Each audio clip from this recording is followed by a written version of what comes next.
ప్రతి సంవత్సరం జ్యేష్ఠ మాసంలో జ్యేష్ఠ నక్షత్రానికి ముగిసేటట్లుగా తిరుమల శ్రీవారికి జ్యేష్ఠాభిషేకం సంపంగి ప్రదక్షిణంలోని కళ్యాణ మండపంలో జరుగుతుంది. దీన్నే అభిధేయక అభిషేకం అంటారు. తరతరాలుగా అభిషేకాదులతో అత్యంత ప్రాచీనములైన శ్రీవారి ఉత్సవమూర్తులు అరిగిపోకుండా పరిరక్షించే 3 రోజుల ఉత్సవమే ఇది.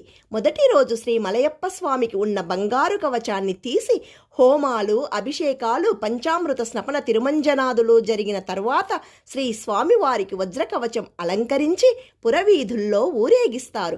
2వ రోజు ముత్యాల కవచ సమర్పణ చేసి ఊరేగిస్తారు. 3వ రోజు కూడా తిరుమంజనాదులు పూర్తి చేసి బంగారు కవచాన్ని సమర్పించి ఊరేగింపు చేస్తారు. మళ్ళీ జ్యేష్ఠాభిషేకం వరకు సంవత్సరం పొడవునా శ్రీవారు ఈ బంగారు కవచంతోనే ఉంటారు.